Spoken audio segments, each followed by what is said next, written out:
Los acontecimientos más importantes en materia de derechos humanos en Venezuela y el mundo durante el 2022 se los presentamos a continuación. Trabajadores activos y jubilados del sector público en Venezuela durante todo el año se mantuvieron en las calles protestando para que la administración de Nicolás Maduro atendiera sus reclamos. El primero de ellos fue la eliminación del instructivo de la Oficina Nacional de Presupuesto. Según los dirigentes sindicales, la normativa viola derechos que les corresponden según la ley y las contrataciones colectivas y en algunos casos implica la reducción del 60% de sus salarios. Luis Cano, presidente del Frente en Defensa de los Jubilados y Pensionados del país, aseguró que en años anteriores una prima se calculaba sobre un 80% de porcentaje que ahora quedó reducido a un 30%. Durante el primer semestre del 2022, el Observatorio Venezolano de Conflictividad Social registró 3.892 protestas, equivalente a un promedio de 22 diarias. Esta cifra representó un aumento del 15% en comparación con el mismo periodo del año pasado. La organización documentó 2.856 protestas relacionadas con exigencias de derechos económicos, sociales, culturales y ambientales durante los primeros 6 meses del año. Este número representó un 73% del total de las exigencias registradas entre enero y junio de 2022. Los derechos laborales fueron la principal exigencia. En 1.642 oportunidades protestaron los ciudadanos, equivalente a un 42% del total general. Por otro lado, la organización no gubernamental Foro Penal contabilizó hasta el 28 de noviembre de este año 277 presos políticos, entre ellos 154 militares y 123 civiles. Un caso destacado es el del director de la organización no gubernamental Fundaredes, Javier Tarazona, quien cumplió más de 1 año y medio detenido, luego de acudir ante la sede del Ministerio Público del Estado Falcón a denunciar que él y su equipo de trabajo estaban siendo objeto de acoso por parte de funcionarios de organismos de seguridad del Estado. Los familiares del defensor de derechos humanos han denunciado en los últimos meses el grave estado de su salud, por lo que han pedido a los organismos internacionales intervenir para su pronta liberación. El pasado 7 de diciembre, su abogada Rachel González informó que el juicio de Tarazona, acusado de presunto terrorismo, instigación al odio y traición a la patria, se reinició desde cero.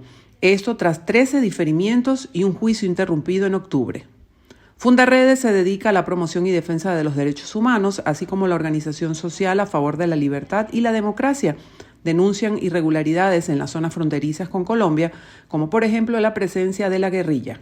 Entre tanto, la Misión Internacional Independiente de Determinación de Hechos de la Organización de Naciones Unidas renovó su mandato hasta septiembre de 2024 para continuar investigando ejecuciones extrajudiciales, desapariciones forzadas, detenciones arbitrarias y tortura y otros tratos crueles, inhumanos o degradantes cometidos desde 2014 en Venezuela. El grupo de especialistas presentó en septiembre de este año un informe donde concluyó que en el país continúa la impunidad. La investigación inició en octubre de 2018 y ha presentado diversos informes para sustentar la vulneración de derechos humanos en Venezuela. En este sentido, recordamos el caso de Juan Pablo Pernalete, un joven estudiante de 20 años asesinado el 26 de abril de 2017 en una manifestación opositora en Altamira, a la altura de la Torre Británica en Caracas. La entonces fiscal general Luis Ortega Díaz confirmó que el objeto que acabó con la vida del estudiante fue una bomba lacrimógena. Hasta el momento no hay ningún detenido por la muerte de Pernalete. El pasado 5 de octubre, la Asociación Civil Control Ciudadano informó que por 6ª vez difirieron la audiencia preliminar por el caso del estudiante universitario debido a la ausencia de 5 de los 13 acusados, acción que sus padres calificaron como la continuación de la impunidad tras 5 años de la muerte de su hijo. Por otro lado, la organización no gubernamental Espacio Público manifestó que la Comisión Nacional de Telecomunicaciones, CONATEL, cerró 78 emisoras de radio durante los primeros 10 meses del 2022, siendo este el mayor número registrado en un solo año. Entre tanto, la organización internacional Reporteros Sin Fronteras ubicó a Venezuela en el puesto 159 de los 180 países evaluados por la libertad de prensa, y el Colegio Nacional de Periodistas manifestó que hubo 207 agresiones a periodistas y medios de comunicación. Cambiamos de tema porque la situación de los centros de salud pública en Venezuela fue empeorando durante el año. Así lo aseguró el presidente de la Federación Médica Venezolana, Douglas León Natera, quien denunció que el 98% de los hospitales carecen de medicamentos, presentan fallas en laboratorios, escasez de reactivos, pabellones inoperativos, sin plantas eléctricas ni agua, añadiendo que presuntamente los trabajadores de la salud están siendo víctimas de persecución y detenciones arbitrarias. Nater apuntó que más de 7.000 ambulatorios desaparecieron, cifra que de acuerdo con los datos de la Federación incluye espacios asistenciales creados dentro de programas de salud de la administración oficialista. Entre tanto, la encuesta nacional de hospitales en el boletín de octubre señaló que los estados más alejados de la capital venezolana son quienes padecen más fallas en el servicio eléctrico y de agua por tuberías en sus centros de salud, aunque la región central también está afectada por la carencia de estos servicios. Asimismo, el boletín informó que en promedio 1 hora a la semana los hospitales no tienen energía eléctrica. Sin embargo, en Amazonas y otros estados el racionamiento es de hasta 6 horas semanales.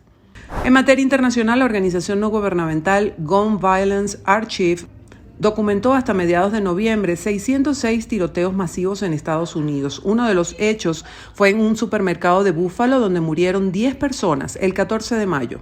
Solo 10 días después, el 24 de mayo, la masacre en una primaria en Uvalde, Texas, estremeció al país. Las víctimas mortales fueron 19 menores de edad y 2 maestras. La policía mató al autor de los hechos, sin embargo, el Departamento de Justicia investiga la respuesta de los agentes. En Highland Park, Illinois, un hombre de 21 años de edad asesinó a 7 personas y decenas resultaron heridas. El responsable está detenido. Sin embargo, la lista de hechos lamentables es larga.